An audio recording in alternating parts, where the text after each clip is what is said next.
Chapters 10 to 14 of First Love. Recording by Martin Geeson. First Love by Ivan Turgenev. Translated by Constance Garnett. Chapter 10. My real torments began from that instant. I racked my brains, changed my mind and changed it back again, and kept an unremitting, though as far as possible secret watch on Zinaïda. A change had come over her, that was obvious. She began going walks alone, and long walks. Sometimes she would not see visitors.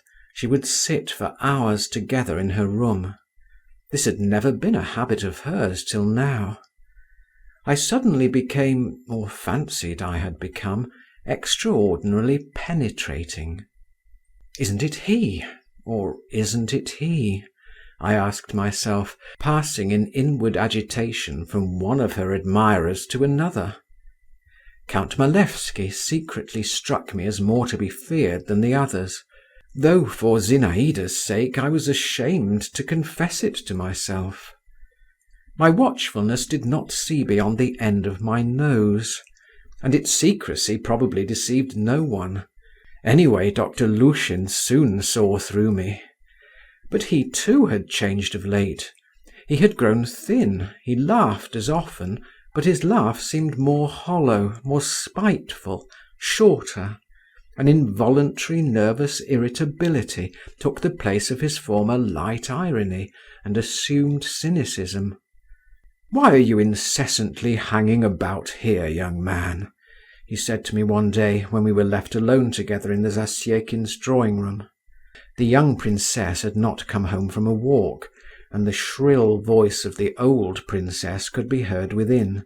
She was scolding the maid. "You ought to be studying, working, while you're young, and what are you doing?" "You can't tell whether I work at home," I retorted with some haughtiness, but also with some hesitation. "A great deal of work you do. That's not what you're thinking about. Well, I won't find fault with that. At your age, that's in the natural order of things. But you've been awfully unlucky in your choice. Don't you see what this house is?"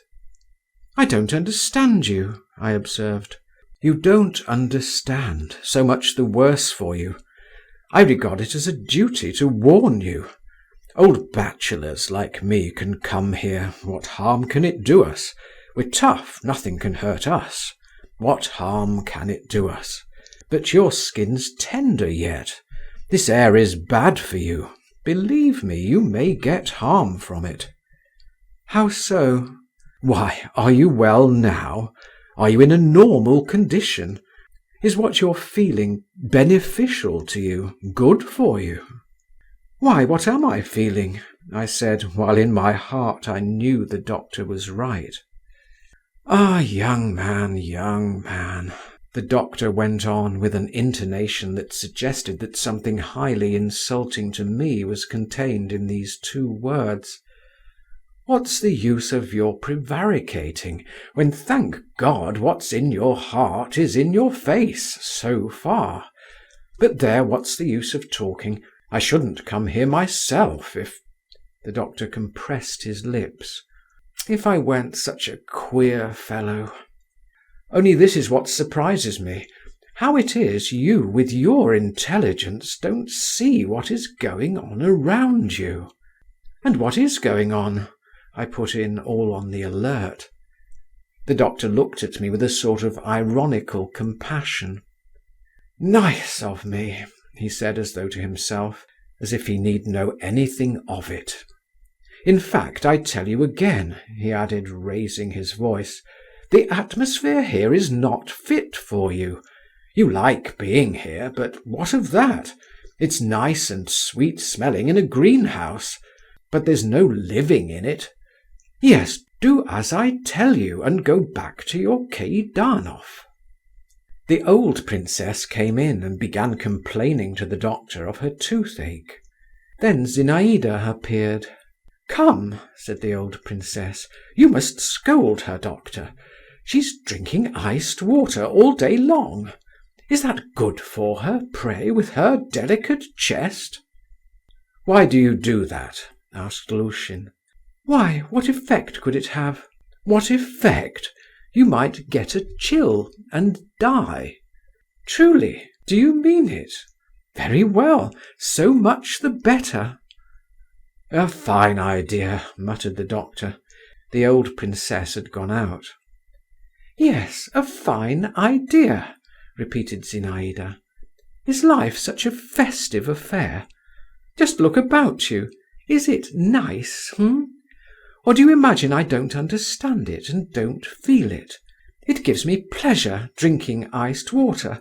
And can you seriously assure me that such a life is worth too much to be risked for an instant's pleasure? Happiness I won't even talk about." "Oh, very well," remarked Lushin. "Caprice and irresponsibility. Those two words sum you up. Your whole nature's contained in those two words." Zinaïda laughed nervously. "You're late for the post, my dear doctor. You don't keep a good lookout. You're behind the times. Put on your spectacles. I'm in no capricious humour now. To make fools of you, to make a fool of myself. Much fun there is in that. And as for irresponsibility—" "Monsieur Voldemar," Zinaïda added suddenly, stamping, "don't make such a melancholy face. I can't endure people to pity me." She went quickly out of the room. "It's bad for you, very bad for you, this atmosphere, young man," Lushin said to me once more. Chapter 11. On the evening of the same day, the usual guests were assembled at the Zasyekins'. I was among them. The conversation turned on Meidanoff's poem. Zinaïda expressed genuine admiration of it. "But do you know what?" she said to him. "If I were a poet, I would choose quite different subjects. Perhaps it's all nonsense, but strange ideas sometimes come into my head, especially when I'm not asleep in the early morning, when the sky begins to turn rosy and grey both at once. I would, for instance— You won't laugh at me?" "No, no," we all cried with one voice. "I would describe," she went on, folding her arms across her bosom and looking away, "a whole company of young girls at night, in a great boat, on a silent river. The moon is shining, and they are all in white, and wearing garlands of white flowers, and singing, you know, something in the nature of a hymn." I see, go on," Meidanov commented with dreamy significance. "All of a sudden, loud clamour, laughter, torches, tambourines on the bank. It's a troupe of bacchantes, dancing with songs and cries. It's your business to make a picture of it, Mr. Poet. Only I should like the torches to be red and to smoke a great deal, and the bacchantes' eyes to gleam under their wreaths, and the wreaths to be dusky. Don't forget the tiger skins too, and goblets, and gold, lots of gold." "Where ought the gold to be?" asked Meidanov, tossing back his sleek hair and distending his nostrils.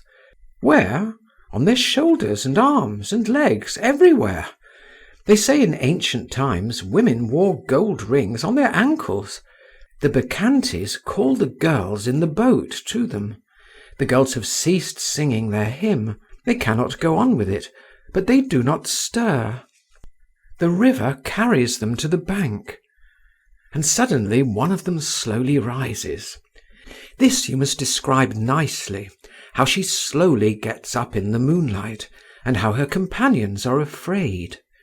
She steps over the edge of the boat, the bacchantes surround her, whirl her away into night and darkness. Here put in smoke in clouds, and everything in confusion. There is nothing but the sound of their shrill cry, and her wreath left lying on the bank." Zinaïda ceased. "Oh, she is in love," I thought again. "And is that all?" asked Meidanov. That's all. That can't be the subject of a whole poem, he observed pompously, but I will make use of your idea for a lyrical fragment. In the romantic style? Queried Malevsky. Of course, in the romantic style. Byronic. Well, to my mind, Hugo beats Byron, the young count observed negligently. He's more interesting. Hugo is a writer of the first class, replied Meidanov, and my friend Tonkosheev, in his Spanish romance, El Trovador. Ah, is that the book with the question marks turned upside down? Zinaïda interrupted. Yes, that's the custom with the Spanish. I was about to observe that Tonkosheev… Come, you're not going to argue about classicism and romanticism again, Zinaïda interrupted him a second time. We'd much better play… Forfeits? Put in Lushin. No, forfeits are a bore. At comparisons. This game Zinaïda had invented herself. Some object was mentioned. Everyone tried to compare it with something, and the one who chose the best comparison got a prize. She went up to the window. The sun was just setting. High up in the sky were large red clouds. What are those clouds like? Questioned Zinaïda. And without waiting for our answer, she said, I think they are like the purple sails on the golden ship of Cleopatra when she sailed to meet Antony. Do you remember, Meidanov, you were telling me about it not long ago? All of us, like Polonius in Hamlet, opined that the clouds recalled nothing so much as those sails, and that not one of us could discover a better comparison. And how old was Antony then? Inquired Zinaïda. A young man, no doubt, observed Malevsky. Yes, a young man, Meidanov chimed in confirmation. Excuse me, cried Lushin. He was over 40. Over 40, repeated Zinaïda, giving him a rapid glance. I soon went home. She is in love, my lips unconsciously repeated. But with whom? Chapter 12. The days passed by. Zinaïda became stranger and stranger, and more incomprehensible. One day I went over to her and saw her sitting in a basket chair, her head pressed to the sharp edge of the table. She drew herself up. Her whole face was wet with tears. Ah, you, she said with a cruel smile. Come here. I went up to her. She put her hand on my head, and suddenly catching hold of my hair, began pulling it. It hurts me, I said at last. Ah, does it? And do you suppose nothing hurts me? She replied.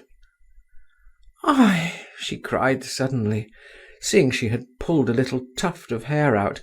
What have I done? Poor Monsieur Voldemar! She carefully smoothed the hair she had torn out, stroked it round her finger, and twisted it into a ring. I shall put your hair in a locket and wear it round my neck, she said, while the tears still glittered in her eyes. That will be some small consolation to you, perhaps. And now, good-bye. I went home, and found an unpleasant state of things there. My mother was having a scene with my father. She was reproaching him with something, while he, as his habit was, maintained a polite and chilly silence, and soon left her. I could not hear what my mother was talking of, and indeed I had no thought to spare for the subject. I only remember that when the interview was over, she sent for me to her room, and referred with great displeasure to the frequent visits I paid the princess, who was, in her words, une femme capable de tout. I kissed her hand. This was what I always did when I wanted to cut short a conversation, and went off to my room. Zinaïda's tears had completely overwhelmed me. I positively did not know what to think, and was ready to cry myself. I was a child after all, in spite of my 16 years. I had now given up thinking about Malevsky, though Byelovzorov looked more and more threatening every day, and glared at the wily count like a wolf at a sheep. But I thought of nothing and of no one. I was lost in imaginings, and was always seeking seclusion and solitude. I was particularly fond of the ruined greenhouse. I would climb up on the high wall and perch myself, and sit there such an unhappy, lonely and melancholy youth that I felt sorry for myself. And how consolatory were those mournful sensations, how I revelled in them! One day I was sitting on the wall looking into the distance and listening to the ringing of the bells. Suddenly something floated up to me, not a breath of wind and not a shiver, but as it were a whiff of fragrance, as it were a sense of someone's being near. I looked down. Below on the path, in a light greyish gown, with a pink parasol on her shoulder, was Zinaïda, hurrying along. She caught sight of me, stopped, and pushing back the brim of her straw hat, she raised her velvety eyes to me. "What are you doing up there at such a height?" she asked me with a rather queer smile. "Come," she went on, "you always declare you love me. Jump down into the road to me, if you really do love me." Zinaïda had hardly uttered those words when I flew down, just as though someone had given me a violent push from behind. The wall was about 14 feet high. I reached the ground on my feet, but the shock was so great that I could not keep my footing. I fell down, and for an instant fainted away. When I came to myself again, without opening my eyes, I felt Zinaïda beside me. "My dear boy," she was saying, bending over me, and there was a note of alarmed tenderness in her voice. "How could you do it, dear? How could you obey? You know I love you. Get up." Her bosom was heaving close to me, her hands were caressing my head, and suddenly, what were my emotions at that moment, her soft fresh lips began covering my face with kisses. They touched my lips. But then Zinaïda probably guessed by the expression of my face that I had regained consciousness, though I still kept my eyes closed, and rising rapidly to her feet, she said, "Come, get up, naughty boy, silly! Why are you lying in the dust?" I got up. "Give me my parasol," said Zinaïda. "I threw it down somewhere, and don't stare at me like that. What ridiculous nonsense! You're not hurt, are you? Stung by the nettles, I dare say. Don't stare at me, I tell you." "But he doesn't understand, he doesn't answer," she added as though to herself. "Go home, Monsieur Voldemar, brush yourself, and don't dare to follow me, or I shall be angry, and never again." She did not finish her sentence, but walked rapidly away, while I sat down by the side of the road. My legs would not support me. The nettles had stung my hands, my back ached, and my head was giddy. But the feeling of rapture I experienced then has never come a second time in my life. It turned to a sweet ache in all my limbs, and found expression at last in joyful hops and skips and shouts. Yes, I was still a child. Chapter 13. I was so proud and light-hearted all that day. I so vividly retained on my face the feeling of Zinaïda's kisses. With such a shudder of delight I recalled every word she had uttered. I so hugged my unexpected happiness that I felt positively afraid, positively unwilling to see her who had given rise to these new sensations. It seemed to me that now I could ask nothing more of fate, that now I ought to go and draw a deep last sigh and die.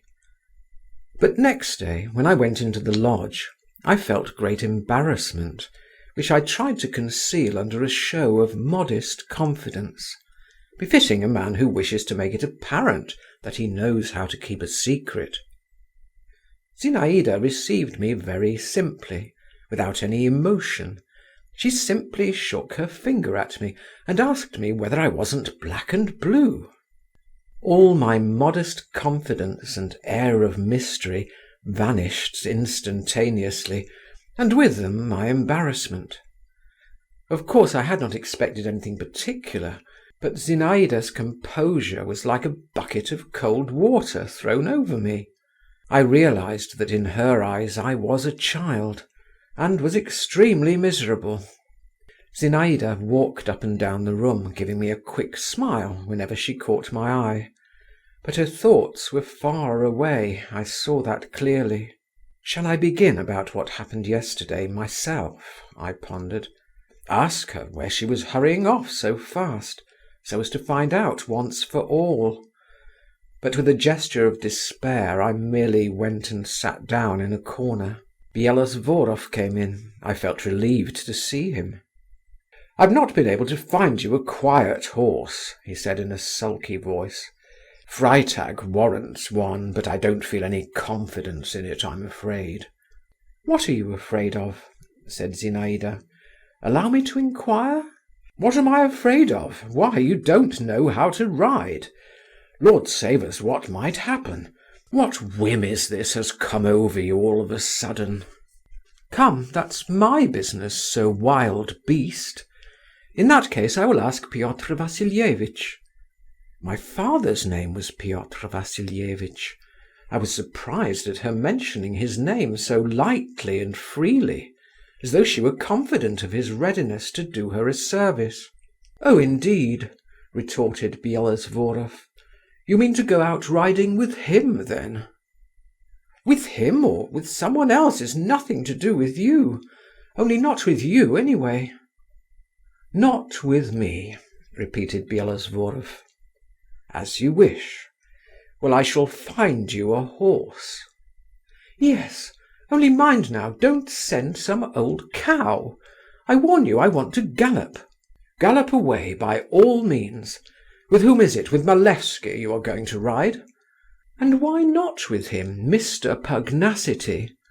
Come, be quiet," she added, "and don't glare. I'll take you too. You know that to my mind now, Malevsky's… oh!" She shook her head. "You say that to console me," growled Bielosvorov. Zinaïda half closed her eyes. "Does that console you?" Oh, Mr. Pugnacity," she said at last, as though she could find no other word.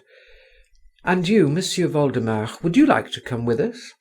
"I don't care to, in a large party," I muttered, not raising my eyes.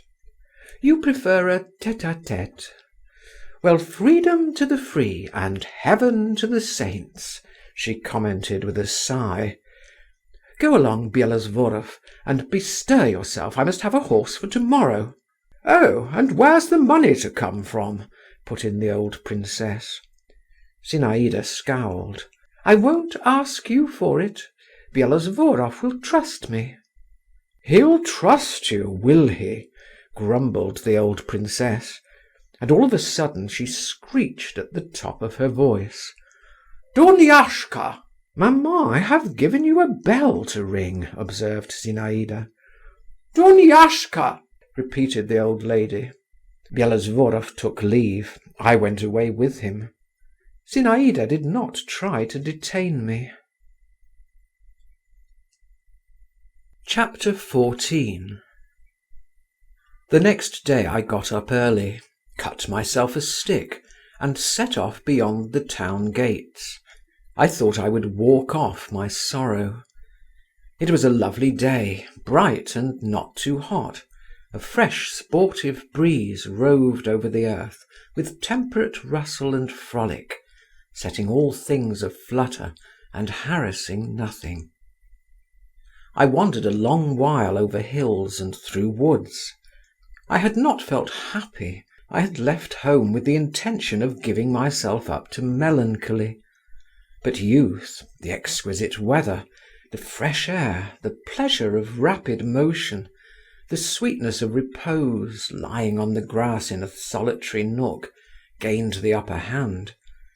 The memory of those never to be forgotten words, those kisses, forced itself once more upon my soul.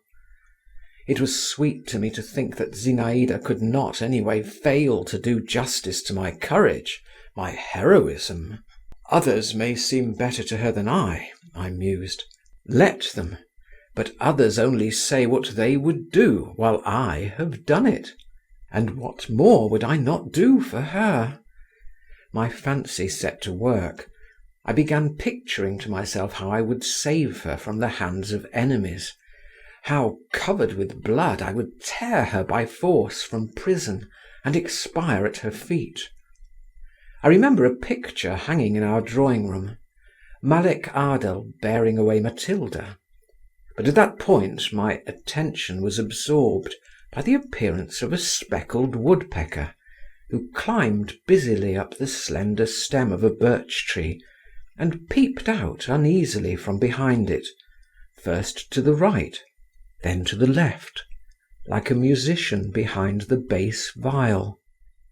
Then I sang "Not the White Snows," and passed from that to a song well known at that period, "I await thee when the wanton zephyr," and then I began reading aloud Yermak's address to the stars from Homyakov's tragedy.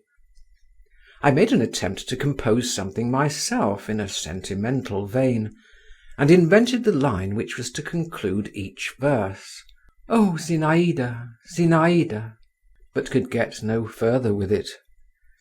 Meanwhile it was getting on towards dinner-time. I went down into the valley. A narrow sandy path winding through it led to the town. I walked along this path. The dull thud of horses' hoofs resounded behind me. I looked round instinctively, stood still and took off my cap. I saw my father and Zinaïda. They were riding side by side. My father was saying something to her, bending right over to her, his hand propped on the horse's neck. He was smiling. Zinaïda listened to him in silence, her eyes severely cast down, and her lips tightly pressed together. At first I saw them only, but a few instants later Byelovzorov came into sight round a bend in the glade. He was wearing a hussar's uniform with a pelisse, and riding a foaming black horse. The gallant horse tossed its head, snorted, and pranced from side to side. His rider was at once holding him in and spurring him on. I stood aside. My father gathered up the reins, moved away from Zinaïda. She slowly raised her eyes to him, and both galloped off. Byelovzorov flew after them, his sabre clattering behind him. He's as red as a crab, I reflected, while why is she so pale? Outriding the whole morning, and pale. I redoubled my pace, and got home just at dinner-time. My father was already sitting by my mother's chair, dressed for dinner, washed and fresh. He was reading an article from the Journal des Débats in his smooth, musical voice. But my mother heard him without attention, and when she saw me, asked where I had been to all day long, and added that she didn't like this gadding about God knows where, and God knows in what company. "But I have been walking alone," I was on the point of replying, but I looked at my father, and for some reason or other held my peace. End of chapter 14. Recording by Martin Geeson in Hazelmere, Surrey.